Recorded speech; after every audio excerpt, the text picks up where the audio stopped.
चलो माइक चालू हो गया।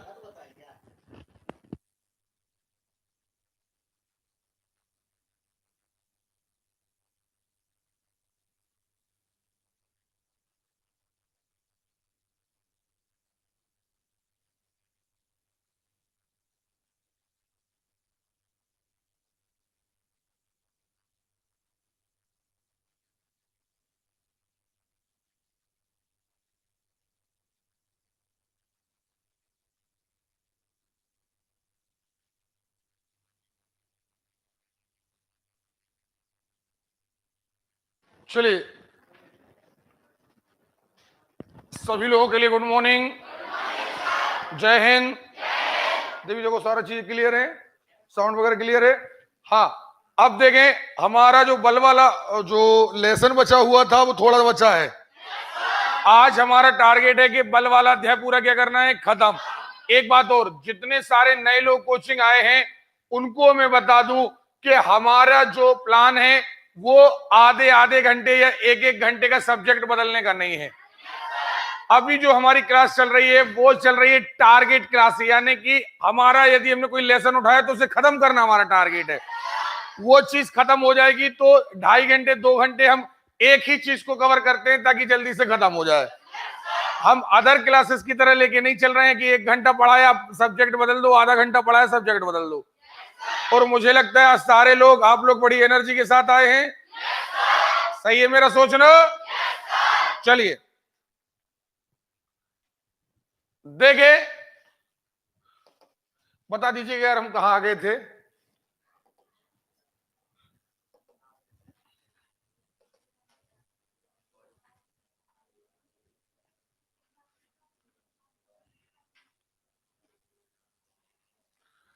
और समझने का बहुत बढ़िया प्रयास करिएगा, ठीक है?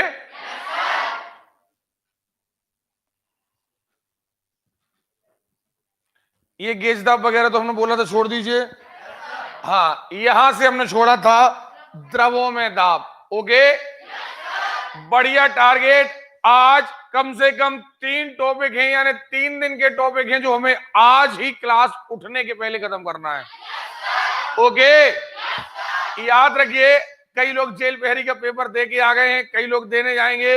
याद रखना सारी चीजें वही आती हैं जो आपके कोर्स में है, लेकिन अगर मार्च तक हमने कोर्स खत्म कर लिया तो एक बात तय मानिए, आपका सिलेक्शन तय है, बिल्कुल जिस तरीके से हम चल रहे हैं।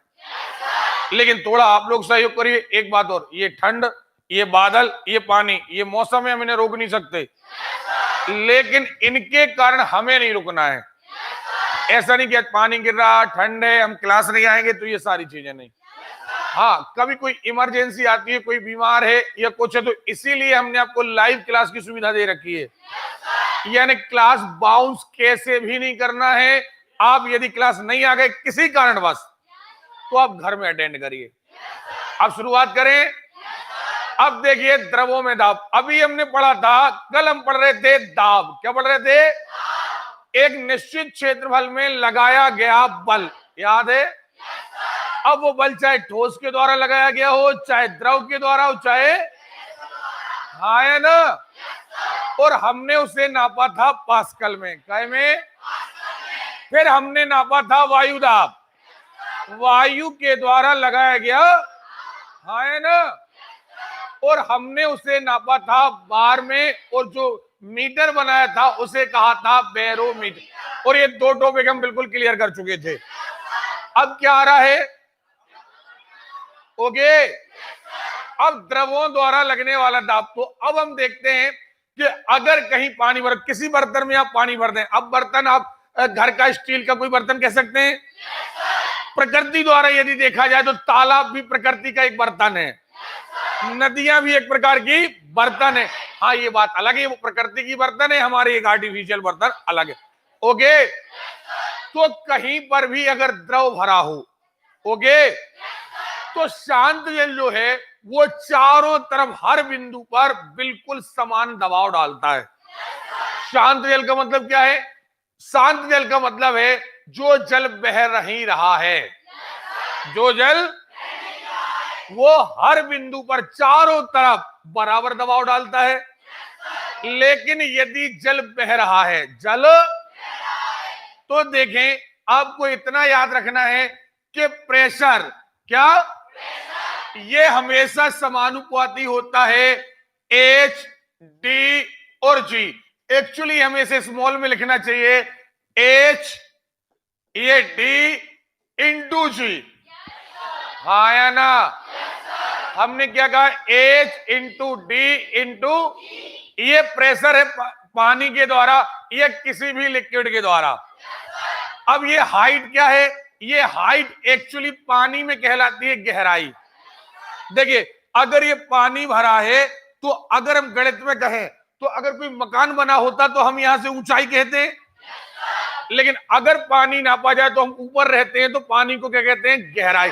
तो चाहे पानी की ऊंचाई कह लो, चाहे, तो गहराई बढ़ने के साथ साथ दबाव बढ़ता जाता है। गहराई बढ़ने के साथ, इसलिए आपने अनुभव भी किया होगा, यदि कभी आप गहरे पानी में जाते हैं, जैसे आपने पानी में गए, आपके पैर के केवल पंजे डूब रहे हैं, तो आपको कम दबाव महसूस होगा। अगर आप घुटनों तक डूब गए तो ज्यादा दबाव महसूस होगा, और यदि यहां तक डूब गए तो आपके बहने की संभावना ज्यादा है। सही है?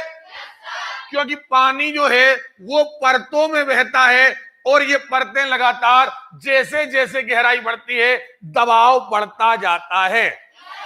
और यही कारण है कि जो बांध है वो ऐसे बनाए, बांध की दीवारें देखें आप, बांध की दीवारें हमेशा ऊपर सकरी और नीचे चौड़ी बनाई जाती हैं। क्यों? क्योंकि ऊपर दबाव कम होता है और नीचे दबाव, इसी सिद्धांत के अनुसार, इसी सिद्धांत के, अरे क्लियर है? नंबर 2 पर आते हैं, ये कहलाती डी यानी डेंसिटी। डी यानी घनत्व, और घनत्व को मैंने बहुत अच्छे से समझाया था। और घनत्व यानी गाढ़ापन। गाढ़ापन, जो पदार्थ जितना ज्यादा गाढ़ा होगा वो उतना ज्यादा दबाव डालेगा। ओके, जैसे अगर हम पानी ले लें, वो शहद ले लें, तो शहद ज्यादा दबाव, भले वो बहती कम है लेकिन दबाव ज्यादा डालेगी, जबकि पानी कम दबाव डालेगा। तो डेंसिटी के साथ बढ़ता गया।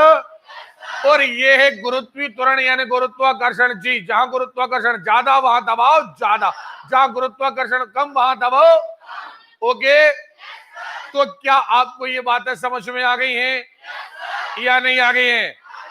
तो द्रवों के द्वारा लगाया गया दाब आपको समझ में आ गया?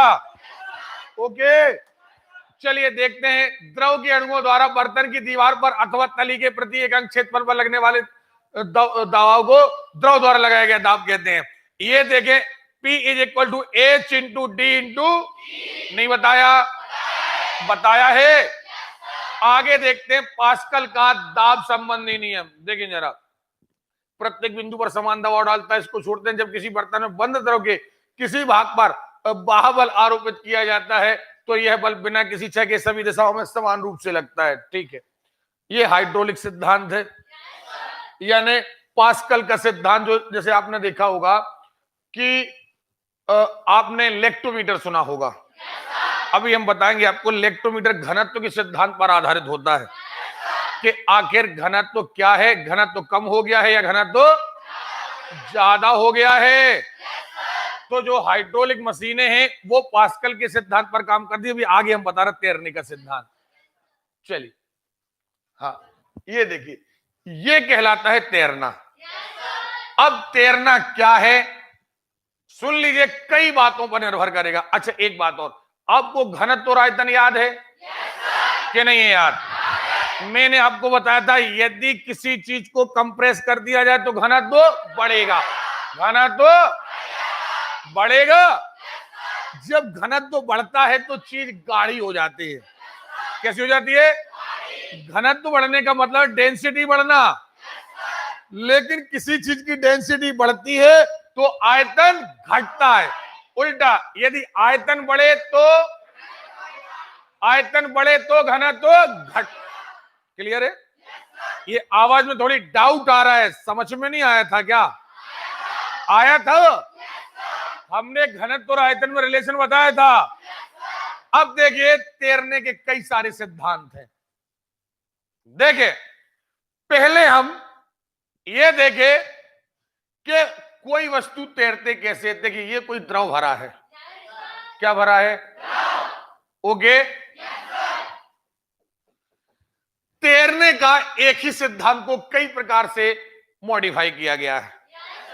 देखिए, जब कोई वस्तु हम किसी द्रव में डालते हैं, हाँ या ना, तो इस पर दो बल काम करते हैं। क्यों? क्योंकि न्यूटन की गति का तीसरा नियम कहता है कि प्रत्येक क्रिया के बराबर विपरीत प्रतिक्रिया। ओके, तो आप देखिए, पहला बल काम करता है कि एक वस्तु का भार नीचे की ओर काम करेगा डुबोने के लिए, लेकिन इसका अपोजिट प्रतिक्रिया बल काम करेगा ऊपर की ओर, जो इसे कहां ढकेलेगा? हाँ या ना? अरे क्लियर है? बल कितने काम कर रहे हैं? दो। एक बल भार, दूसरा उत्प्लावन बल कहलाता है, तैरने वाला बल कहलाता है, और इसी बल के कारण वस्तु तैर सकती है। ओके, अब दिक्कत कहां है? दिक्कत यहां है कि यदि आपने कोई वस्तु डुबोई, आपने कोई वस्तु और उसका भार ज्यादा है, जबकि ये नीचे से लगने वाला बल कम, हाँ या ना? नीचे से लगने वाला बल, तो वस्तु क्या हो जाएगी? डूब जाएगी। कैसी हो जाएगी? अरे क्लियर है? ध्यान देना जरा बात को। यदि ऊपर से लगने वाला बल ज्यादा है, नीचे से लगने वाला बल, तो वस्तु, अगर दोनों बराबर हैं, अगर दोनों, तो वस्तु आधी डूबी रहेगी और आधी बाहर निकली रहेगी। और अगर नीचे से लगने वाला बल ज्यादा है और ऊपर से लगने वाला बल, तो जैसे कोई कागज या थर्माकोल तैरता है बिल्कुल ऊपर, वस्तु पूरी की पूरी ऊपर ही रहेगी। लेकिन अब आपके मन में क्वेश्चन आ रहा होगा कि सर अभी आपने एक लाइन दोहराई थी कि प्रत्येक क्रिया के बराबर और विपरीत प्रतिक्रिया होती है, तो फिर ये ज्यादा कम कैसे हो गया? ज्यादा कम कैसे हो? बराबर होना था, ये ज्यादा कम कैसे हो गया? तो आप याद रखिए, ये आयत घनत्व और आयतन पर। देखें आपने क्या किया? आपने ये किया कि एक लोहे का गोला लिया। क्या लिया?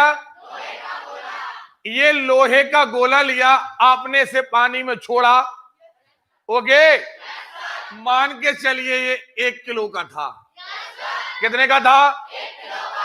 अब आपने पीट पीट करके इसे एक चादर बना दिया, मान के चलिए बहुत चौड़ी जहाज बना दी, और ये भी कितने किलो की है? अब 1 किलो का वजन ऊपर से आया, ओके, लेकिन नीचे पानी को केवल इतनी ही जगह थी, तो बल नहीं लग पाया। नीचे से 1 किलो का बल, क्योंकि आकार कैसा था? छोटा, छोटा सा गोला था। नीचे भार तो पूरा हो गया, लेकिन नीचे से बल लगाने के लिए जगह, आपने छोटी सी कील ले ली। क्या ले ली? अब कील का वजन भले कम है, लेकिन जितना वजन जा रहा है उतना नीचे से नहीं लग पा रहा। क्यों? क्योंकि उस वस्तु पर जगह ही नहीं है। लेकिन अब ये जहाज ले लो, अब ये जहाज जैसे ही तुमने पानी में छोड़ी, तो अब 1 किलो का वजन ऊपर से आया, लेकिन पानी को भी बल लगाने के लिए एक बड़ी जगह मिल गई। हाँ है ना? जैसे ही बड़ी जगह मिल गई, तो ऊपर से लगाया गया बल और नीचे से लगाया गया बल बराबर हो गया।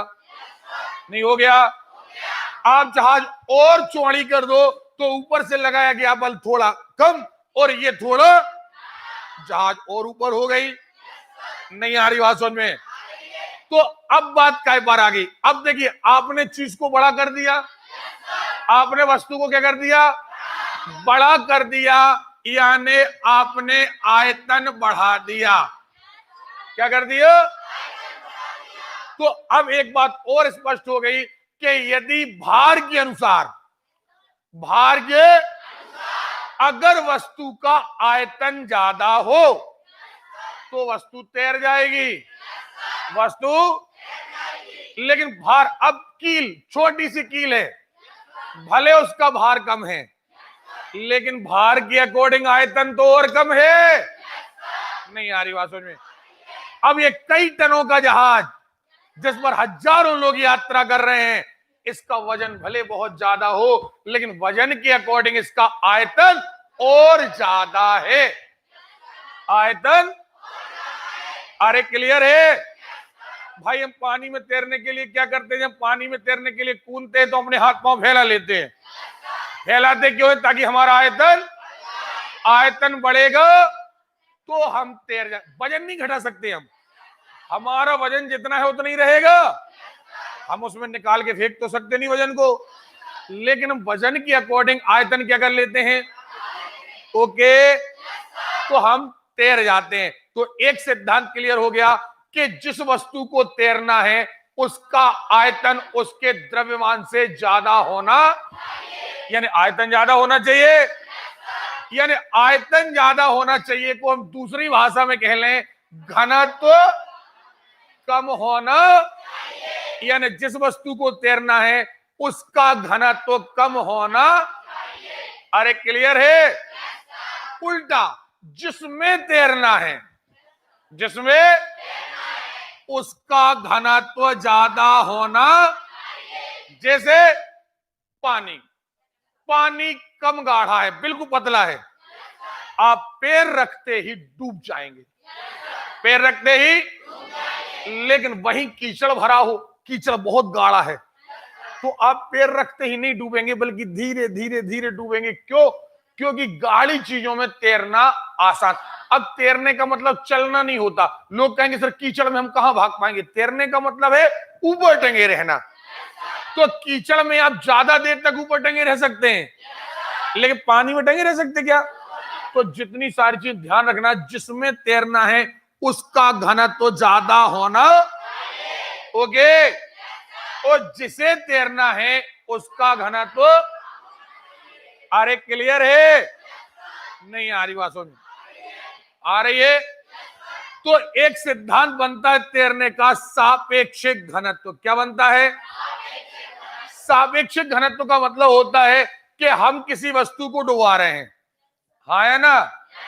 हम किसी वस्तु को डुबा रहे हैं, हमने देखा, मान के चलिए उसका घनत्व 10 है, उसका घनत्व, अरे क्लियर है?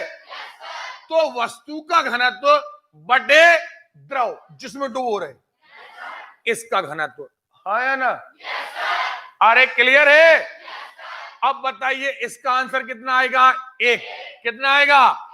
यदि इन दोनों का घनत्व बराबर है तो वस्तु आधी निकली रहेगी, आधी नहीं आ रही बात सुन। अब देखिए, ऊपर वाले का है 8, नीचे वाले का है 10। ऊपर वाले का, नीचे वाले का अगर भाग दोगे तो एक बार भी भाग नहीं जाएगा, दशमलव में जाएगा, यानी इसका सापेक्षिक घनत्व आएगा 1 से कम, 1 से। और अब वस्तु अच्छे से तैरेगी, क्योंकि ऊपर का घनत्व कैसा है? कम है, नीचे का। अब जिसका घनत्व कम है वो आसानी से तैरेगी। उल्टा हो जाए, ऊपर का हो जाए 12, नीचे का हो जाए 10, अब क्या होगा? हमें आवाज नहीं आ रही। ओके, क्योंकि सापेक्षिक घनत्व का यदि हम आंसर देखें तो 1 से ज्यादा आएगा, एक बार तो कंप्लीट भाग जाएगा। तो जब कभी परीक्षा में प्रश्न ऐसा आ जाए, देखें आप, देखें सापेक्षिक घनत्व, सापेक्षिक घनत्व हमने कहा 1, क्या कहा? दिमाग लगा लेना है कि उतना ही ऊपर आयता है घनत्व, उतना ही नीचे घनत्व इक्वल रहा होगा। वस्तु आधी डूबेगी, आधी। ओके, इनने का सापेक्षिक घनत्व 1 से कम, कम का मतलब है कि ऊपर कम रहा होगा, नीचे ज्यादा। तब तो आंसर कितना आया? 1 से। भैया बिल्कुल तय है, वस्तु तैरेगी नहीं तैरेगी? कोई ने कह दिया सापेक्षिक घनत्व 1 से ज्यादा, कब आंसर आएगा? ऊपर वाले का 15 हो गया, नीचे वाले का 10 हो गया, अरे वस्तु तय है, डूबेगी। ओके, तो आपको रटना नहीं है, ये कॉन्सेप्ट क्लियर करना है। ओके, अब देखें तो एक बात क्लियर हो गई। पहली बात, तैरने का सिद्धांत घनत्व पर आधारित है। घनत्व यानी आयतन, दोनों सगे भाई हैं। पहला, अगर हम कहें कि बादल हवा में तैरते हैं, बादल हवा में, हमारा पहला आंसर होगा कि बादलों का आयतन ज्यादा है। बादलों का आयतन। हमारा दूसरा आंसर होगा, यदि ये ऑप्शन में नहीं आया, दूसरा आंसर आया, तो हमारा दूसरा आंसर आएगा कि बादलों का घनत्व हवा के घनत्व से कम है। हाँ या ना? हमारा तीसरा आंसर होगा कि बादलों द्वारा लगाया गया भार और उत्प्लावन बल, इन दोनों में उत्प्लावन बल ज्यादा है, इसलिए बादल तैरे। नहीं आ रही बात समझ में? आ रही है? तो क्या आपको मेरी बात समझ में आई है? एक बात और, सामान्य तौर पर कहा जाता है कि अगर कोई वस्तु डुबोई जाए, अब सामान्य तौर पर बता रहे हैं हम, अगर कोई वस्तु डुबोई जाए तो कहा जाता है जैसे 1 किलो की है, अब इसका आकार कम है, आकार, तो ये पानी में जाएगी तो ये 1 किलो का भार नहीं हटा पाएगी। अगर सक्रिय है तो ये डूब जाएगी। अगर ये 1 किलो की है और ये इसका आकार इतना बड़ा है कि इसने 1 किलो का पानी वहां से हटा दिया, तो निश्चित तौर पर वस्तु तैर जाएगी। तो ये एक अगला सिद्धांत ये भी हो गया कि हमेशा तैरने का सिद्धांत इस बात पर आधारित है कि वस्तु द्वारा जो भार है उसके द्वारा हटाए गए भार के, वस्तु के भार के बराबर यदि पानी भी उतना ही भार का हटा दिया जाए तो वस्तु तैर जाएगी। अगर उतना पानी नहीं हटा पाती तो वस्तु डूब जाएगी। तो याद रखना, गाढ़े पानी में तैरना आसान है, इसलिए जो नदी का पानी है उसमें तैरना कठिन है, जबकि समुद्र के पानी में तैरना आसान। क्यों? जोर से बोलो रे। क्योंकि समुद्र के पानी का घनत्व ज्यादा है, जबकि नदी के पानी का घनत्व। ओके, अब बताइए, तैरने के सिद्धांत बिल्कुल क्लियर हो गया। देखिए, आर्किमिडीज, किसी वस्तु के द्रव में तैरने का गुण उत्प्लावन बल कहलाता है। यह 2 बलों पर कार्य करता है, वस्तु का भार और द्रव का उत्प्रेक्षी या उत्प्लावक बल। नहीं बताया था? भार और उत्प्लावक बल बिल्कुल क्लियर कराया हमने। चलिए आगे देखते हैं। ये देखो, ये पूरा चित्र बना हुआ है, ऊपर से बल लग रहा, नीचे से लग रहा। चलो ठीक है, आगे चलते हैं। डब्ल्यू, ये पढ़ते रहना, वही बात है, एक छोटा, एक ज्यादा है, एक कम। ठीक है, देखें, तैरने का सिद्धांत आयतन एवं घनत्व पर भी निर्भर नहीं बताया। देखे, पदार्थ के प्रति इकाई क्षेत्रफल उपस्थित द्रव्यमान घनत्व कहते हैं, इसका मात्रा किलोग्राम है। घनत्व को छोड़े आपेक्षिक घनत्व। हाँ देखो, आपेक्षिक घनत्व आ गया। क्या कहलाता है? द्रव्य का आपेक्षिक घनत्व कहलाता है जब वस्तु का घनत्व, द्रव्य लिख गए, गलत, द्रव्य यानी वस्तु, यह लिखना था वस्तु का घनत्व बटे पानी का घनत्व। द्रव्य यानी कहलाता पदार्थ, इसका कोई मात्रक नहीं है, हाइड्रोमीटर से नापा जाता है, हाइड्रोमीटर। ओके, हाँ, यही नापता है जो मैंने तैरने का सिद्धांत ना बना, सापेक्षिक घनत्व, कि जो वस्तु डूबी है उसका घनत्व कैसा है। हाँ या ना? तो इसी के द्वारा नापा जाता है। आपके जो हम दूध नापते हैं ना कि ये कैसा है, लैक्टोमीटर, तो हम ये ना पता करते हैं कि आखिर इसमें क्रीम कितनी है, इन दोनों में घनत्व में कितना अंतर है। समझ में आ रही बात? ओके, देखें, वस्तु का आयतन घनत्व एक दूसरे के व्युत्क्रमानुपाती होता है, यानी आयतन और घनत्व एक दूसरे के व्युत्क्रमानुपाती होते, उल्टे होते हैं। आयतन बढ़ने पर वस्तु का घनत्व, आयतन घटने पर घनत्व। जब किसी वस्तु को द्रव में डुबोया जाता है तब जिस वस्तु का घनत्व अधिक होता है उसमें तैरना आसान होता है, जिसका घनत्व ज्यादा है उसमें तैरना आसान है।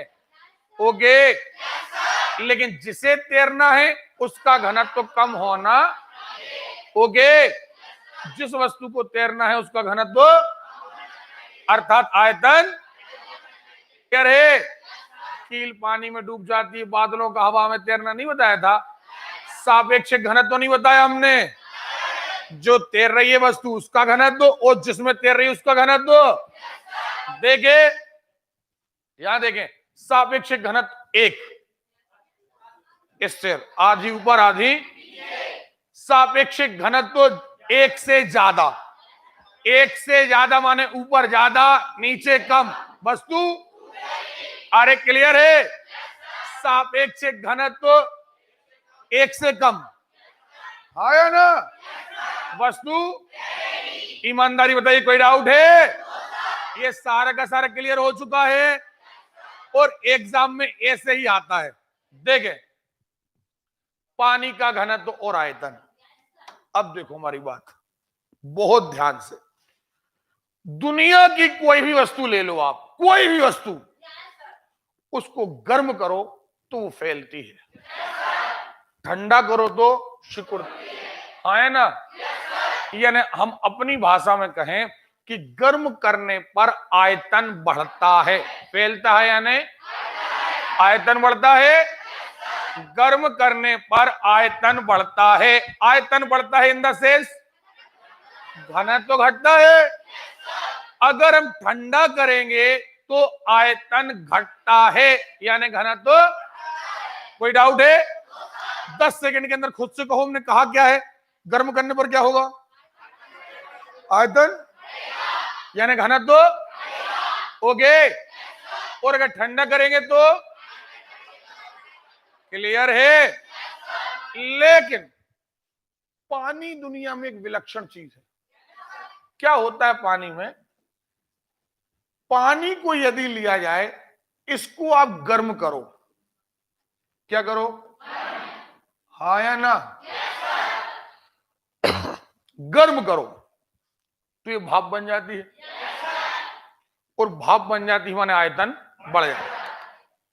ओके, जब आप इसे ठंडा करते हो तो भी ये फैल जाता है। आप जो बर्फ का टुकड़ा कभी पानी में डालना, डूबेगा नहीं। क्यों नहीं डूबेगा? क्योंकि इसका आयतन जमने के बाद ज्यादा हो जाता है। देखो, नीचे पानी है, ऊपर बर्फ है, ये भी पानी है, ये भी पानी है, लेकिन जमने के बाद इसका आयतन क्या हो गया? बढ़ गया, इसलिए वो डूब नहीं रहा। सुन रहे हो? अरे क्लियर है? आपने घर में, जिनके घर में फ्रिज है, आपने एक बात देखी हो कि अगर आप कोई गिलास में, कोई बोतल में पानी भरते हैं ठंडा करने के लिए, तो आप उसे थोड़ा खाली रखते हैं, क्योंकि अगर ये जम जाए तो ये फैलेगा, तो कहीं बोतल टूट ना जाए। तो हमें एक बात पता चल गई कि गर्म करने पर भी फैलता है, ठंडा करने पर भी, यानी यहां भी आयतन बढ़ता है और यहां भी आयतन। अरे क्लियर है? उल्टा कहें, जब आयतन बढ़ता है यानी घनत्व घटता है, डेंसिटी घटती है, और यहां पर आयतन बढ़ता है यानी घनत्व। क्लियर है? नहीं आ रही बात समझ में? क्या आपको मेरी बात समझ में आ रही है?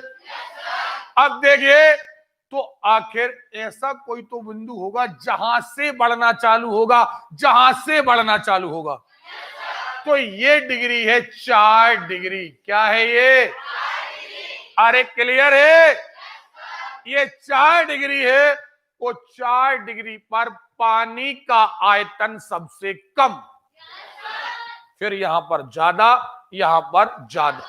नहीं आ रही बात सुन? 4 डिग्री पर पानी का आयतन सबसे कम होता है, फिर 4 डिग्री के आगे जाओगे तो आयतन बढ़ेगा, 4 डिग्री से कम पर जाओगे तब भी आयतन। अरे क्लियर? रटना नहीं रे, समझना। ओके, थक गए हो, बीमार हो गए हो, खिसके बढ़ो बिल्कुल। 4 डिग्री पर आयतन सबसे कम। अरे कम ही रहेगा तब तो बढ़ेगा, यहां पर भी बढ़ेगा। देखना, यहां ये बढ़ रहा है, ये बढ़ रहा है, मतलब यहां सबसे नीचे है। नहीं आ रही बात सुन?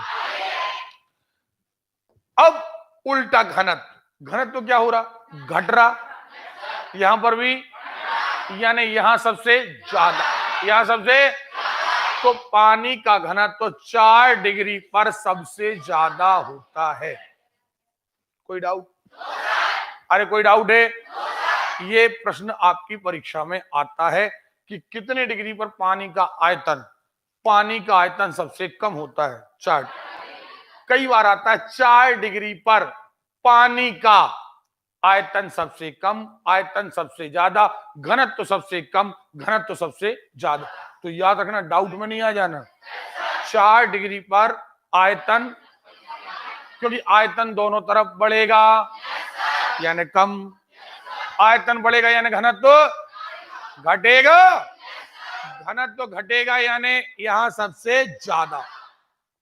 ठीक है, देखें वही चीज, प्रत्येक वस्तु द्रव को गर्म करने पर आयतन बढ़ता है, घनत्व घटता है, तथा वस्तु पदार्थ को ठंडा करने पर आयतन घटता है, घनत्व बढ़ता है। परंतु पानी एक ऐसा विलक्षण द्रव है जो गर्म करने पर भी फैलता है और ठंडा करने पर भी फैलता है। 4 डिग्री सेल्सियस पर पानी का घनत्व सर्वाधिक तथा आयतन सबसे कम होता है। इस ताप से अधिक गर्म करने पर पूरी कहानी क्लियर है, मैं बता चुका आपको, नहीं बताया। अब देखो, बर्नौली का प्रमेय द्रवों के लिए था, जिस स्थान पर द्रव का वेग अधिक होता है वहां दाब अधिक होता है। चलिए, जहां पानी ज्यादा बहेगा, चलिए ये टॉपिक क्लियर। बोर तो नहीं हो रहे हम लोग? ये देखें अब, पृष्ठ तनाव। अब हमारी बात सुने, पृष्ठ तनाव भी एक प्रकार का बल है। पृष्ठ माने ऊपर का आकार, किसी भी चीज का पृष्ठ देखें हम तो पृष्ठ कहलाता है ऊपर का आकार। सही है? कोई प्रॉब्लम बेटा आप लोगों को? बेंच में दिक्कत आ रही? चलो बेटा बैग उस तरफ कर लो, ऐसा काम किया करो अपने कारण किसी को दिक्कत ना है। हाँ, अब देखें, हमने कहा पृष्ठ माने ऊपर का आकार, तनाव यानी टेंशन। तनाव का मतलब होता है खिंचाव, और खिंचाव का ही कारण आता है बल के कारण। का ही कारण? अरे क्लियर है? अब देखिए, हमने फिर वही तृतीय नियम, दुनिया में प्रत्येक क्रिया के बराबर और विपरीत प्रतिक्रिया होती है। सही है? तो हम क्या करते हैं कि जब किसी द्रव को हम फैलाते हैं, लुढ़का देते हैं, गिरा देते हैं, हाँ है ना, तो वो द्रव फैलने का प्रयास करता है। लेकिन फिर हम एक बात कहेंगे कि एक बल लगेगा फैलाने के लिए, तो एक बल लगेगा कि ये ना फैले। नहीं आ रही बात समझ? अब आपने एक बात देखी होगी, अगर आप यहां पर हमें पानी की एक बूंद लें, वो पानी की बूंद यहां पर रख दें, तो कायदे से तो ये बूंद बनना ही नहीं चाहिए थी। क्यों नहीं बनना चाहिए थी? क्योंकि सिद्धांत ये कहता है कि ये तो पानी है, इसे जमीन पर फैल जाना चाहिए। फिर भी ये पानी की बूंद बन गई है। भाई यहां से उठी है, यहां से उठी, आखिर ये फैल क्यों नहीं रही है? तो दुनिया का प्रत्येक द्रव, दुनिया का अपने आप में चाहता है कि हम कम से कम आकार प्राप्त कर लें। एक बल लगाता है कि अपना पृष्ठ यानी अपना आकार यानी अपना आयतन कम से कम कर लें। सुन रहे हो? अपना आकार कम से, अरे क्लियर है? तो ये क्रिया कहलाती है पृष्ठ तनाव। क्या कहलाती है? याद रखिएगा, पृष्ठ तनाव हमेशा घनत्व पर निर्भर करता है। फिर वही बात, घनत्व और आयतन। घनत्व, जिन पदार्थों का घनत्व जितना ज्यादा होगा, जैसे अब पानी की बूंद रखोगे, पानी को लुढ़काओगे तो ज्यादा लुढ़क जाएगा, खिंचाव कम लगेगा। लेकिन यहीं शहद डाल दो तो, यहीं पर शहद डाल दो तो क्या होगा? शहद कम लुढ़केगी, जबकि सकोड़ने का खिंचाव ज्यादा रहे। इसलिए शहद ज्यादा लुढ़कती नहीं है। आया ना? कारण क्या है? शहद गाढ़ी है, शहद का घनत्व ज्यादा। एक बात क्लियर हो गई कि जिनका घनत्व ज्यादा है उनमें पृष्ठ तनाव ज्यादा है, जिनका घनत्व ज्यादा है उनका पृष्ठ तनाव ओके, और जिनका पृष्ठ तनाव ज्यादा है वो कम लुढ़केंगे, वो अपने आप को सिकोड़ लेंगे। हाँ या ना? अरे क्लियर है? क्या आपको ये बात समझ में आई है या नहीं आई है? पक्का? तो अब आप देखें, पृष्ठ तनाव हमेशा घनत्व और आयतन पर निर्भर है। अब कोई कहे स्वच्छ पानी का पृष्ठ तनाव ज्यादा है या समुद्र के जल का? समुद्र के जल का पृष्ठ तनाव, क्योंकि ये बात तो हमने अभी पढ़ी थी कि समुद्र का पानी ज्यादा गाढ़ा है, क्योंकि समुद्र के पानी में ज्यादा पदार्थ मिले हैं। अच्छा एक बात बताओ, आपने एक बिल्कुल साफ पानी लिया, साफ, और एक पानी लिया जिसमें आपने या तो नमक घोल दिया है या शक्कर, और एक पानी आपने लिया जिसमें आपने तेल घोल दिया है। क्या घोल दिया? तेल घोल दिया है। सही है? अरे क्लियर है? बहुत बढ़िया। अब देखे आप, हमने इन तीनों में देखा तो आप बिल्कुल नॉर्मली कह देंगे कि सर ये पानी साफ है, कम गाढ़ा है, इसमें आपने नमक मिला दिया तो निश्चित तौर पर गाढ़ा हो गया होगा, चाहे शक्कर मिलाई हो तब भी। अरे क्लियर है? इसमें आपने तेल मिला दिया। अब आप डाउट में आ गए इन दोनों में कि समझ में नहीं आ रहा कि पृष्ठ तनाव बढ़ जाएगा या पृष्ठ तनाव घट जाएगा। अब देखें, जब हम की अशुद्धि, अशुद्धि का मतलब केवल खराब पदार्थ नहीं, अशुद्धि का मतलब होता है कोई दूसरा पदार्थ मिलाना। साइंस में अगर आपने पानी में नमक मिला दिया तब भी हम उसे अशुद्धि ही कहेंगे। शुद्ध माने केवल पानी, और अशुद्ध पानी यानी जो दूसरे पदार्थ मिले। अगर हम पानी में या किसी पदार्थ में अशुद्धि मिलाएं, और ऐसी अशुद्धि मिलाएं जो घुलनशील है, क्या है? उसमें घुल जाती है, मिल जाती है, मिक्स हो जाती है, तो पृष्ठ तनाव बढ़ जाता है। पृष्ठ तनाव, क्योंकि पदार्थ गाढ़ा हो जाता है। आप पानी में शक्कर डालिए, पानी गाढ़ा हो जाएगा। पानी गाढ़ा होगा यानी घनत्व बढ़ेगा, और घनत्व बढ़ेगा यानी पृष्ठ तनाव बढ़ेगा। पृष्ठ तनाव, अरे क्लियर है? वहीं पर यदि आप तेल मिला रहे हैं तो तेल एक अघुलनशील पदार्थ है। क्या है? हमें आवाज नहीं आ रही है? ओके, अघुलनशील पदार्थ है, तो अघुलनशील पदार्थ होने के कारण ये पृष्ठ तनाव को घटा देता है। नहीं आ रही बात? सुनिए, एक बात बिल्कुल दिमाग में बिठा लेना, एग्जाम में ऐसा क्वेश्चन आता है कि किसी द्रव में घुलनशील अशुद्धि मिलाने पर क्या पृष्ठ तनाव बढ़ जाता है। उदाहरण याद कर लेना, शक्कर मिला दे, नमक मिला दे, पृष्ठ तनाव बढ़ेगा। पृष्ठ तनाव क्यों बढ़ेगा? क्योंकि पदार्थ गाढ़ा हो जाएगा। लेकिन तेल में पानी मिलाओ, पानी में तेल मिलाओ तो ना पानी गाढ़ा होगा ना तेल, क्योंकि एक्चुअली ये मिक्स ही नहीं होते। तो हमने कहा आपसे कि अगर हम अशुद्धि मिलाएं लेकिन अघुलनशील मिलाएं तो पृष्ठ तनाव कम हो जाएगा। अब इसके बहुत सारे एग्जाम्पल देख लो आप। देखो, पृष्ठ तनाव कहते हैं, ये सब चीजें हो गई। अब आते हैं पृष्ठ तनाव, फिर वही बात, बल, लंबाई, लंबाई को कम करने वाला बल। देखो, इसको भी न्यूटन में नापा जाता है। द्रव में अत्यंत घुलनशील अशुद्धि मिलाई जाए तो द्रव का पृष्ठ तनाव, यदि उसमें अघुलनशील अशुद्धि मिलाई जाए तो पृष्ठ तनाव, अरे क्लियर है? जल में एल्कोहल मिलाने पर जल का पृष्ठ तनाव, क्योंकि जल और एल्कोहल घुलनशील नहीं है, जल और एल्कोहल घुलनशील। पृष्ठ तनाव घनत्व पर भी निर्भर करता है, बता चुके। पृष्ठ तनाव का पर निर्भर है, घनत्व तो ज्यादा तो पृष्ठ तनाव, घनत्व तो कम तो पृष्ठ तनाव। ओके, इसलिए नदी की अपेक्षा समुद्र के पानी का पृष्ठ तनाव, हाँ या ना? अच्छा एक बात और, अब किसी ने हमसे कहा कि पानी, आपको नदी में तैरना उतना आसान नहीं है जितना समुद्र के पानी में तैरना आसान है। अब इसके दो आंसर देंगे आप। पहला आंसर देंगे क्योंकि समुद्र के पानी का घनत्व तो ज्यादा है, इसलिए उसमें तैरना आसान है। ये पहले वाले की टाइप का था, लेकिन घनत्व पर आंसर नहीं आया। तो अब आप अगला आंसर देंगे कि चूंकि समुद्र के पानी का पृष्ठ तनाव ज्यादा है इसलिए उसमें तैरना आसान है। नहीं आ रही बात समझ, क्योंकि घनत्व और पृष्ठ तनाव सगे भाई हैं। क्या हैं? ओके। अब देखें कुछ उदाहरण।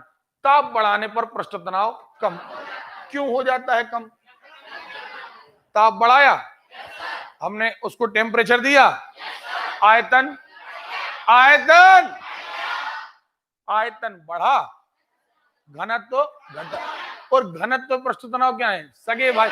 घनत्व घट गया तो पृष्ठ तनाव, सीधी बात। आप चाशनी है, चाशनी गाढ़ी है, आपने गर्म कर दी, पतली हो गई तो फैलेगी। नहीं आ रही बात समझ? आ रही है। यही कारण है कि आप गर्म भोजन करते हैं, गर्म सूप पीते हैं, गर्म चाय पीते हैं तो आपको स्वाद बढ़िया आता है। क्यों? क्योंकि वो गर्म पदार्थ पतले होते हैं और आपकी जीभ में पाई जाने वाली दरारों में हर जगह पहुंच जाते हैं। लेकिन वही भोजन आप ठंडा करो तो ठंडा भोजन गाढ़ा होता है और वो जीभ की हर कोने में नहीं पहुंच पाता। एक बात आपने एक बात देखियो, कई बार हमारी मम्मी कहने लगती है कि यार कपड़े अच्छे नहीं धुल रहे, गर्म पानी कर लो, गर्म पानी में ये दाग धुल जाएगा। कारण क्या है? कारण ये कि ठंडे पानी का पृष्ठ तनाव ज्यादा होता है और वो उन दरारों में नहीं घुस पाता जहां मैल है। जबकि पानी को क्या कर दिया जाए? गर्म। गर्म पानी का पृष्ठ तनाव कम हो जाता है और वो आसानी से उन दरारों में भी घुस जाता है। एक बात और, आप साबुन इस्तेमाल करते हो कपड़े धोने के लिए, नहाने के लिए आप साबुन इस्तेमाल करते हो। दोनों साबुनों में एक विशेषता देखी होगी, वो पदार्थ मैल धोने वाले तो होते ही हैं, कीटाणु धोने वाले होते वो अलग है, लेकिन दोनों साबुनों में हम लोग उस साबुन को अच्छा कहते हैं जिसमें झाग अच्छा है। हम उस साबुन को बेहतर साबुन कहते हैं। अगर कई साबुन आपने देखा होगा, रगड़ो कितनों झाग ही नहीं आ रहा, पर फेंको, नहीं कहते। कारण क्या है? झाग जितना ज्यादा आएगा तो झाग आने का मतलब है कि वो पानी को पतला कर रहा है, यानी पानी के पृष्ठ तनाव को कम कर। अब मंजन करते हो, ब्रश करते हो, अब जितने लोग भी करते हो वो जान जाएंगे। आप मंजन करते हो, टूथपेस्ट करते हो, आप जितनी बार ब्रश रगड़ते हो उतनी बार झाग आता है। इस झाग का काम क्या है? इस झाग का काम है आपके पानी के पृष्ठ तनाव को कम करना, ताकि आपके दांतों में जो बारीक स्थान है वहां पर भी पानी घुस जाए और वहां से गंदगी अलग। नहीं आ रही बात से? आ रही है? ठीक है। साबुन, टूथपेस्ट, सारी चीजें हो गई। पानी की बूंद का बनना पृष्ठ तनाव का उदाहरण है। पतली सुई पानी पर तैर जाती है, कई बार पानी गाढ़ा होता है। हाँ, अब देखना जरा, हमने कोई भी कई चीजें कही, हमने चाशनी ली, अच्छी गाढ़ी है, हमने उस पर एक लोहे की पतली कील डाल दी। अब चाशनी में कील जो है वो नहीं डूबी। कितने आंसर थे इसके? पहला आंसर था कि कील का यहां पर आयतन वेट की अपेक्षा ज्यादा है। दूसरा, नीचे यदि देखा जाए तो उसका घनत्व ज्यादा है। तीसरा, अब सापेक्षिक घनत्व बोल दो, सापेक्षिक घनत्व 1 से कम है। हाँ या ना? चौथा आंसर बोल दो, चाशनी का पृष्ठ तनाव ज्यादा है। इतने सारे आंसर हो सकते हैं। अब देखना यह है कि आपके पेपर में कौन सा आ रहा। नहीं आ रही बात समझ? आ रही है। आयतन के कारण वस्तु तैरती है, घनत्व के कारण वस्तु तैरती है, उत्प्लावन बल के कारण वस्तु तैरती है, हटाए गए द्रव की मात्रा के कारण वस्तु तैरती है, पृष्ठ तनाव के कारण वस्तु। अरे क्लियर है? देखें, नदी, समुद्र, पानी का जहाज नदी में तैर रहा हो तो लगता है जैसे धंसा है, वो जो समुद्र में जाता है तो लगता है उठा है। क्यों लगता है ऐसा? क्योंकि वहां का पृष्ठ तनाव ज्यादा है। हाँ, एक बात और, आपने सुना होगा नालियों में यदि पानी भर जाए तो मच्छर होने लगते हैं। नालियों के पानी में ही मच्छर क्यों होते हैं भाई? तालाब साफ हो तालाब, ये पानी आपकी बाल्टी में बिल्कुल साफ भरा हो, उसमें मच्छर क्यों नहीं हो जाते तुरंत? क्योंकि उसका पृष्ठ तनाव कम है और उस पर मच्छर बैठेगा और डूब जाएगा। लेकिन यदि वही पानी कई दिनों से गंदा है तो गंदा पानी, फिर वही बात, गंदा पानी गाढ़ा, पृष्ठ तनाव ज्यादा। अब वो गाढ़ा हो गया, चाशनी की तरह हो गया है, अब उस पर मच्छर बैठते हैं तो डूबते। क्योंकि वो गाढ़ा है। उस पर मच्छर अंडे देते हैं तो और बच्चे होते हैं। अब या तो वो पानी हटा दिया जाए, नहीं हटा पाए पानी, जैसे नाली का पानी पूरा का पूरा तो हम हटा नहीं सकते, तो हम क्या करते हैं, उसमें मिट्टी तेल डाल देते हैं। मिट्टी तेल से होता कुछ नहीं, मिट्टी तेल और पानी एक अघुलनशील अशुद्धि है। कैसी है? तो अब क्या होगा, अघुलनशील अशुद्धि है तो पानी का पृष्ठ तनाव कम हो जाएगा। कम होगा तो जो मच्छर अभी नहीं डूब रहे थे अब डूब जाएंगे, और डूब जाएंगे तो सारा परिवार खत्म उनका। और जब परिवार खत्म तो मच्छर खत्म। नहीं आ रही बात समझ में? आ रही है? चलिए, ये चीजें आपके एग्जाम में आती हैं, पूछी जाती है। केशिकत्व, इसको हम सेकेंडरी मैटर पर बता रहे हैं। पहले इसके पहले केशिकत्व के पहले हमें पढ़ना है श्यानता, विस्कोसिटी। देखें आप, ये विस्कोसिटी क्या है? अभी मैंने जस्ट बताया था आपको कि पानी परतों में बहता है, और केवल पानी नहीं, दुनिया का प्रत्येक द्रव ऐसे बहता है जैसे कोई एक प्लेट ऊपर सरक रही हो, एक प्लेट नीचे सरक रही हो, यानी एक प्लेट के ऊपर एक प्लेट सरक रही है। और यही कारण है, आपको ध्यान दिया हो, अभी अपन ने पढ़ा था H, D और G, याद है? हाइट बढ़ने के साथ साथ प्रेशर, गहराई बढ़ने के साथ साथ प्रेशर बढ़ता है, हाँ है ना? ये पानी या दुनिया का कोई भी द्रव ऐसे बहता है जैसे हम सपोज करें कि बर्फ की सिल्ली, सिल्ली समझते हो ना? बर्फ के बड़े बड़े टुकड़े एक दूसरे पर क्या हो रहे हो, सरक रहे हो। यानी इसे हम इस तरीके से सोच सकते हैं, इस तरीके से सोच सकते हैं कि पानी की एक लेयर ये है, ये बह रही है, एक दूसरी लेयर ये है, एक तीसरी लेयर ये है, एक चौथी लेयर, ये अलग अलग लेयर है। सही है? जब किसी चीज को किसी चीज पर रगड़ा जाता है, सरकाया जाता है, तो उनके बीच में लगता है घर्षण बल। क्या लगता है? क्योंकि हमने जड़त्व का नियम पढ़ा है, हमने तृतीय नियम पढ़ा कि एक बल लग रहा है चलने के लिए, तो दूसरा बल लग रहा है रोकने के लिए। तो इनकी परतों के बीच गति विरोधी बल लगता है, और उसे कहते हैं श्यानता, या उसी बल को कहते हैं विस्कोसिटी। नहीं आ रही बात समझ में? लगने वाले बल को श्यान बल कहते हैं, और जितना ज्यादा ये बल लगता है उसे कहते हैं श्यान बल। तो अब एक बात हमें समझ में आ गई कि हम उस बल की बात कर रहे हैं जो लुढ़कने का विरोध कर रहा, लुढ़कने का, यानी एक बात तय है, जो ज्यादा लुढ़केगा उसमें श्यानता कम कहलाई, जो कम लुढ़क रहा है उसमें श्यानता ज्यादा कहलाई। नहीं आ रही बात समझ में? अरे क्लियर है? जो ज्यादा लुढ़क रहा है उसमें श्यानता कम है, हाँ या ना?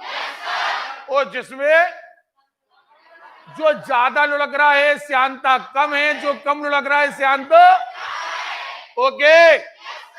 फिर वही पीछे पहुंच गए, लुढ़कना और ना लुढ़कना, ज्यादा बहना कम बहना घनत्व पर निर्भर है। जिनका घनत्व ज्यादा है वो कम बहते हैं, जिनका घनत्व कम है वो, मतलब जिनका घनत्व ज्यादा है उनकी श्यानता ज्यादा है, उनकी, अरे क्लियर है?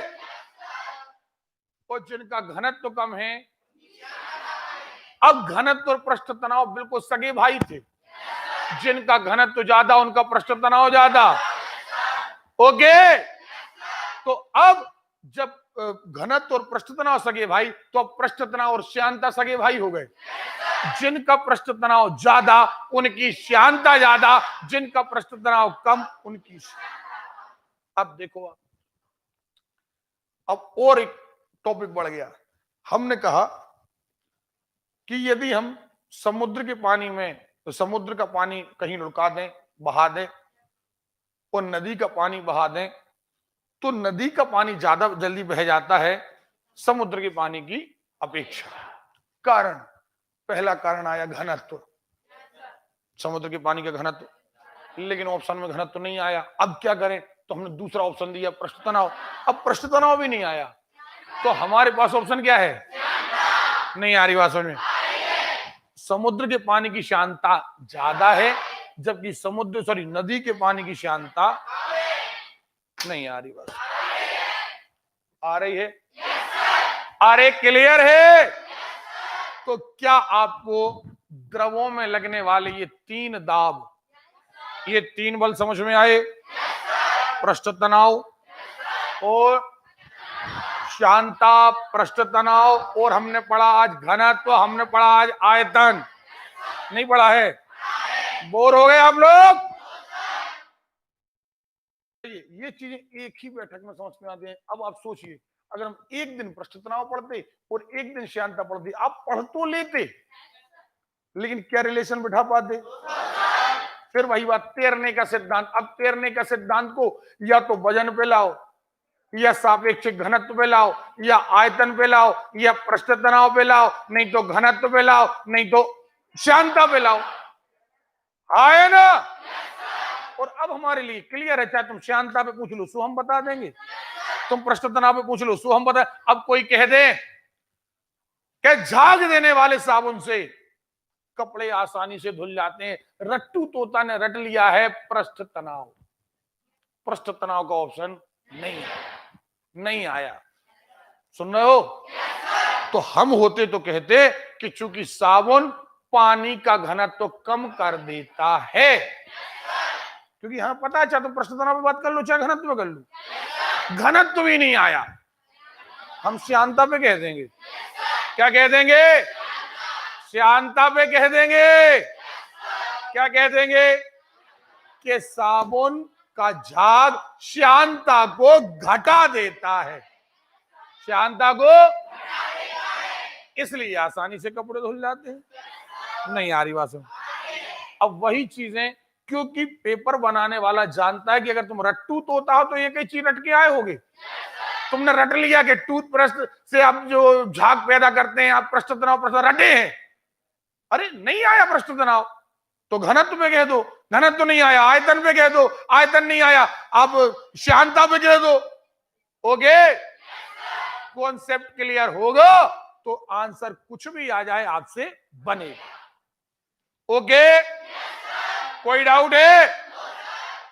अब देखो, आप एक टॉपिक हम पीछे छोड़ दो। अब ये शांता, द्रवों की किन्हीं 2 क्रमागत परतों के बीच लगने वाले बल को शांता कहते हैं। ये गति विरोधी बल है जो इसके गति का विरोध करता है, इसलिए जो पदार्थ कम बहते हैं उनकी शांता ज्यादा, जो पदार्थ ज्यादा बहते हैं उनकी शांता कम। अब भाई कम कौन बहते हैं? जिनका घनत्व तो ज्यादा है।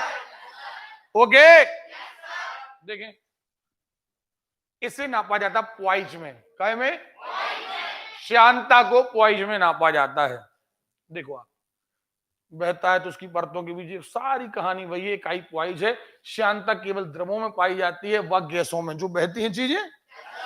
ठोस बहता नहीं है तो ठोस में शांता नहीं पाई जाती है, क्योंकि ठोस बहता ही नहीं है। लेकिन द्रव और गैस, एक बहुत इंपॉर्टेंट चीज आपको बता दें, द्रवों और गैसों में एक बहुत इंपॉर्टेंट चीज जो आपके पेपर में आती है वो सुन लें आप।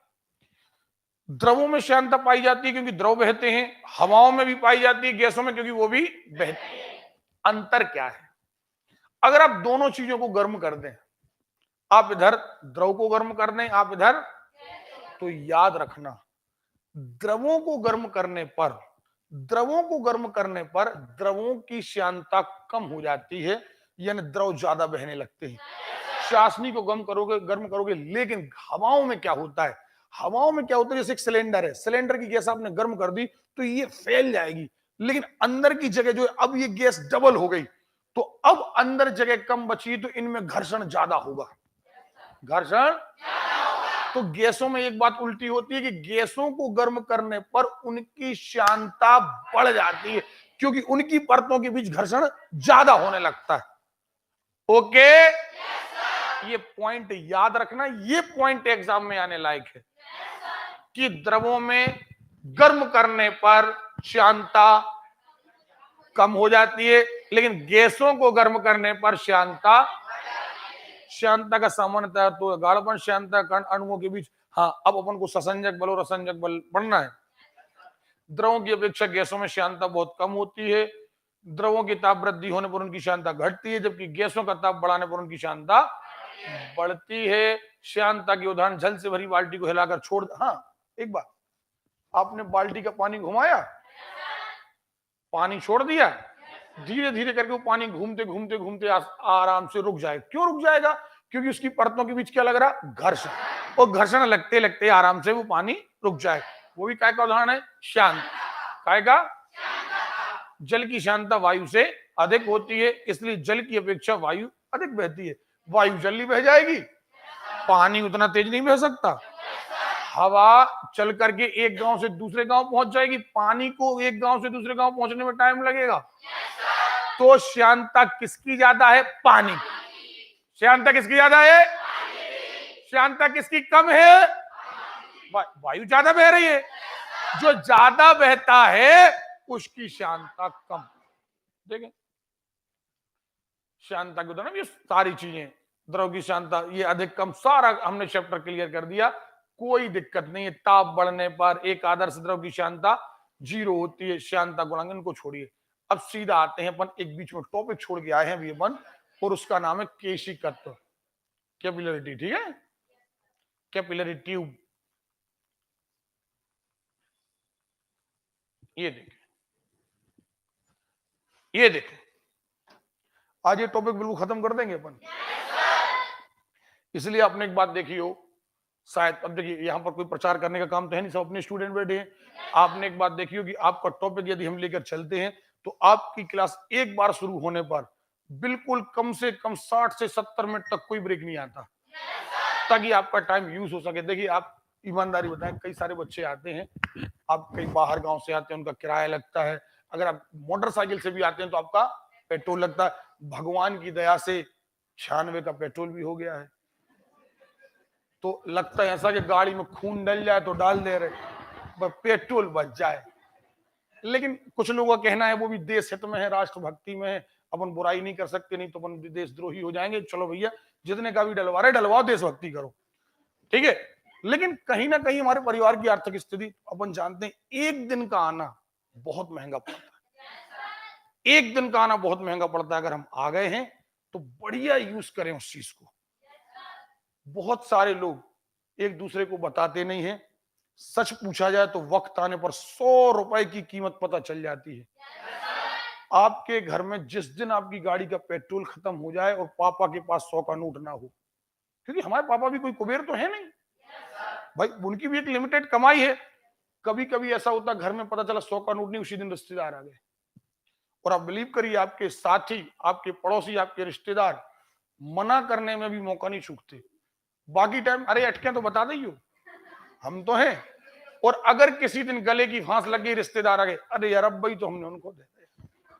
तो ये सारी चीजें, इसलिए ये सब बातें तो खैर हंसी मजाक की हैं, लेकिन अगर हम यहां तक आए हैं तो आसानी से नहीं आए हैं, उसमें हमारा बहुत सारा पैसा व्यय हुआ है, चाहे गाड़ी का पेट्रोल हो, चाहे किराया हो, चाहे जैसे भी हम क्लास तक पहुंचे हैं, बहुत पैसा लगाकर पहुंचे हैं। यूज होना चाहिए। जरा खिंच के बैठ जाओ, तुम्हें खर्चा भी बता दिया कि यहां तक कैसे पहुंचे, अब भी नहीं सचेत हो रहे। देखे केशिकत्व क्या होता है? पानी में या कोई भी द्रव में एक विशेषता पाई जाती है कि अगर उसे पतली नली में संपर्क में लाया जाए, संपर्क में, और वो नली इतनी पतली हो, उसका व्यास बहुत कम हो, बिल्कुल पतली नली, तो आप जैसे ही टच करोगे उसमें वो द्रव ऑटोमेटिक ऊपर चढ़ जाएगा, आपको कहना नहीं पड़ेगा, वो नली में पानी ऑटोमेटिक ऊपर चढ़ जाएगा। देखे ये ऑटोमेटिक क्लिक कैसे हो गया? देखे, और इसी गुण को हम कहते हैं केशिकत्व या कैपिलरी फोर्स। ठीक है, ये ऑटोमेटिकली ऊपर चढ़ जाता है। और यही कारण है, जैसे आप बाती जलाते हैं, आप दिया में बाती जलाते हो तो उसमें जो पानी चढ़ता है, सॉरी तेल चढ़ता है, जो वो तेल चढ़ने का मुख्य रीजन क्या है? केशिकत्व। क्योंकि जो धागे होते हैं उसमें जो मतलब रुई में जो धागे होते हैं, उनके अंदर एक बारीक सी जगह होती है, सुन रहे हो? तो अब जैसे पानी का देखें, हम पेड़ों में पानी का चलना, तो अंदर जो पानी के पेड़ों के अंदर जो नसें पाई जाती हैं, जो ऊतक पाए जाते हैं उनके अंदर भी ऐसी ट्यूब बनी होती है, सक्रिय ट्यूब बनी होती है, और इस केशिकत्व के कारण पानी कहां चला जाता है? ओके, तो अच्छा एक बात और, आपने एक बात देखी होगी कि खेतों में किसान जुताई करने के बाद, बुवाई करने के बाद जब पानी गिरता है, छोटे छोटे पौधे आ जाते हैं, तो आपने देखा होगा कि किसान खुरपी से निंदाई करता है। उसे हम कहते हैं निंदाई गुड़ाई करना। ज्यादातर किसान बैठे आप लोग जानते होंगे। उसके दो रीजन है। एक पहला रीजन तो ये है, पहला रीजन ये है कि वहां पर कुछ अननेसेसरी पौधे उगाते हैं फसल के साथ, तो उनको खुरपी से अलग कर दिया जाता है, पहला। दूसरी बात क्या होती है, जब पानी गिरता है तो पानी गिरने के साथ जमीन में एक दरार के साथ पानी कहां चला जाता है? अंदर। लेकिन जब पानी बंद हो जाता है गिरना, तो ये एक नली का काम करने लगती है, तो जमीन का पानी कहां आने लगता है? बाहर, ऑटोमेटिक बाहर आने लगता है। और इससे पौधे के सड़ने का डर रहता है। अगर अननेसेसरी पानी ऊपर आ गया तो पौधा सड़ जाएगा, अतः खुरपी से इस नली को तोड़ दिया जाता है, और नली टूट जाती है तो नीचे का पानी ऊपर नहीं आता। तो क्या केशिकत्व आपको समझ में आ गया कि नहीं आया? आ गया है। तो पानी में, सॉरी, पेड़ों में पानी का चढ़ना केशिकत्व, बातियों में तेल का चढ़ना केशिकत्व। ओके, चलिए, तो केशिकत्व से संबंधित कोई चीज आती है तो आपसे बनेगी। अब जो इंपोर्टेंट मैटर आ रहा है वो आ रहा है असंजक बल और ससंजक बल। लेकिन इसके लिए मुझे 2 मिनट के लिए आप पानी पीने का टाइम देंगे, तो हम असंजक बल, ससंजक बल, और अभी हम आपको पढ़ाएंगे अभिकेंद्रीय बल और अपकेंद्रीय। और यहां आकर के हमारा टोटल जो बल वाला लेसन है वो ओवरऑल खत्म। ठीक है? चलिए, आपका गणित का भी एक लेसन, थोड़ा सा लेसन बचा हुआ घातांक वाला, हाँ है ना? उसको भी जल्दी से खत्म करना है। चलिए, पानी पी करके हम आ रहे, तब तक आप बढ़िया रिलैक्स हो लीजिए, बिल्कुल रिलैक्स हो लीजिए।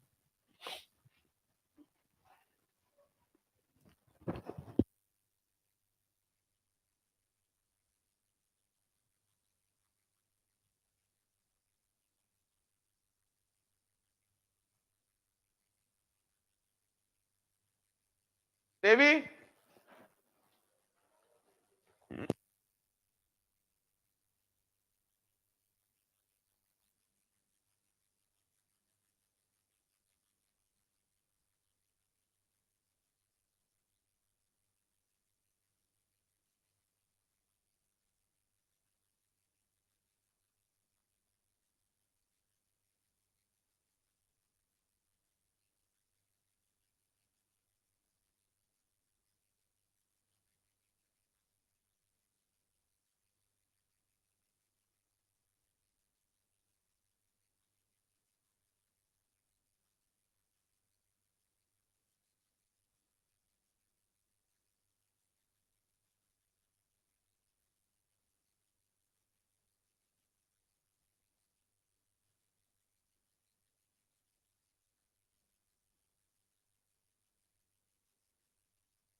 चलिए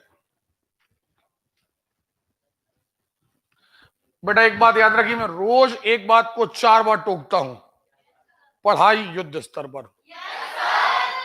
दिमाग में सिलेक्शन वाली पढ़ाई रखना, कोर्स खत्म करने वाली पढ़ाई नहीं रखना दिमाग में। जितने लड़के पढ़ते हैं उनके 80% से ज्यादा लड़के ये सोचते हैं हमारा कोर्स खत्म होने से किसी का सिलेक्शन नहीं होता। सुन रहे हो? अगर आपने उसे इंप्लीमेंट में नहीं लाया, कोई भी चीज आप पढ़े हैं आपने कंप्लीट नहीं करी, तो आपका सिलेक्शन होने वाला नहीं। इसलिए जो भी चीजें खत्म होती जाए, जैसे गणित में आप देख रहे हैं लगभग 3 लेसन खत्म होने को जा रहे, कंप्लीट होना चाहिए। आप रीजनिंग की चिंता नहीं करना, जितनी देर हम ये पढ़ा रहे हैं जीके और मैथ्स, अगर इतनी देर रीजनिंग लगा दी तो एक दिन में 2 लेसन खत्म हो जाएंगे। एक दिन में 2 लेसन, क्यों? क्योंकि वो इतनी देर के नहीं है। ओके, बस आप सहयोग करिए, 2-2 ढाई घंटे। और एक बात, अपने 2-2.5 घंटे मतलब है आप आजमा लेना, आप अदर क्लासेस चले जाना, आप बिल्कुल उस चीज का डेमो लेके आना। जो लोग नई क्लासेस खुलती हैं या अदर जगह, आप जाना कि 60 मिनट उनकी एवरेज क्या है।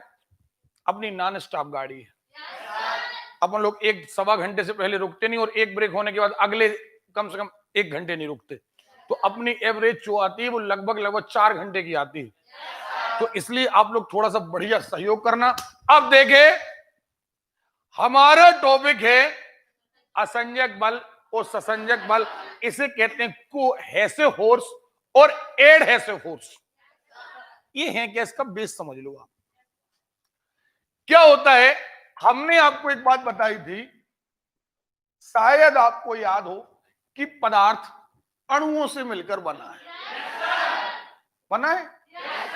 ये एक पदार्थ है, ये अणुओं से मिलकर बना है, ठीक है? और ये एक पदार्थ है, ये दूसरा पदार्थ है, और ये अणुओं से मिलकर बना है। एक बात। दूसरी बात, ये परमाणुओं की चर्चा यहां मत करना, क्योंकि परमाणु अणु के अंदर है। परमाणु अणु के अंदर है, हमें परमाणु से मतलब नहीं। अभी परमाणु से मतलब नहीं, केमिस्ट्री पढ़ेंगे तब परमाणु से मतलब होगा।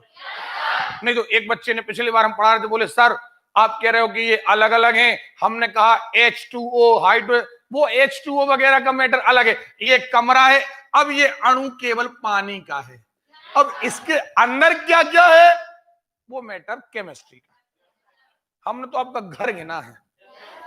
जैसे मान के चलिए वोटर लिस्ट बन रही है या गांव की गिनती हो रही है, तो गांव की गिनती में हमने आपका मकान गिना, आपका मकान 1। अब आपके मकान के अंदर कितने कमरे हैं हमें इससे लेना देना, 10 हैं, 4 हैं, 2 हैं, 3 हैं, वो कमरे हैं परमाणु, हमें उनसे लेना देना। हम तो गांव के मकान, 1 मकान, 2 मकान, 3 मकान, 4 मकान, ये गिन रहे हैं। और हमने पढ़ा था कि अणुओं के बीच एक बल लगता है, अंतर अणु बल, और यही जब बहुत ज्यादा लगता है तो हम इसे कहते हैं कि ये ठोस है। क्या है? अगर ये कमजोर लगता है तो ये द्रव है, और कमजोर लगता है ये गैस है। सही है? अब देखिए, ये कोई एक पदार्थ है, मान लीजिए ये पानी है, ये कांच है। अब जरूरी नहीं अब कांच मानो, ये पानी है, ये एल्कोहल है, ये पानी है, ये शक्कर है। अरे क्लियर है? ये तेल है, ये शक्कर है। कुछ भी, दुनिया में हर चीज पदार्थ है। दुनिया में हर चीज क्या है? ये दीवार है, ये पेन है, ये स्क्रीन है, ये पेन। हम कहना क्या चाह रहे हैं, अगर ये स्क्रीन है ये, तो इसके अणु जो हैं वो अणु केवल स्क्रीन के अणु हैं, या पानी के, ये पानी का अणु, ये पानी का अणु, ये पानी का अणु, ये पानी का अणु, ये पानी का अणु, ये पानी का अणु, और इनके बीच एक बल लग रहा है, अंतर अणुक बल। क्या लग रहा है? जो ये तय करेगा कि ये ठोस है, द्रव है, या एक दूसरा पदार्थ है, ये इनके बीच भी अंतरण। अब ये दोनों पदार्थ आपस में सटे, जुड़े, जोड़ गए। हमने ये स्क्रीन थी, कांच था, कांच में हमने ये पेन सटाया। अब हुआ क्या, कांच के अणु और हमारे पेन के अणु पास पास आए, लेकिन जैसे ही हमने पेन हाथ हटाया, पेन धड़ाम से कहां गिरा? क्यों धड़ाम से नीचे गिरा? क्योंकि इन दोनों के बीच जो बल लग रहा था, माने इस पदार्थ के बीच जो बल लग रहा था, तो एक ही पदार्थ के जो पदार्थों के बीच बल लगता है उसे कहते हैं ससंजक। तो इनमें आपस में ससंजक है, तो इनमें भी आपस में ससंजक है। पक्का? इनमें आपस में ससंजक है, इनमें आपस में। लेकिन जब एक अलग दूसरा अलग, ये दो पास में आए अलग अलग, तो इन दोनों के बीच लगेगा असंजक। क्या लगेगा? अरे क्लियर है? क्या लगेगा? लगेगा या नहीं लगेगा? अब अगर ये असंजक बल ज्यादा, असंजक बल ज्यादा हो गया, ससंजक की बजाय असंजक ज्यादा, तो ये चिपक जाएंगे, मिक्स हो जाएंगे। लेकिन अगर ससंजक ज्यादा, असंजक कम, नहीं चिपके। नहीं आ रही बात? हम एक कांच में पारा भरते हैं, आप देखोगे कांच पर पानी डालोगे थोड़ा थोड़ा छप जाएगा,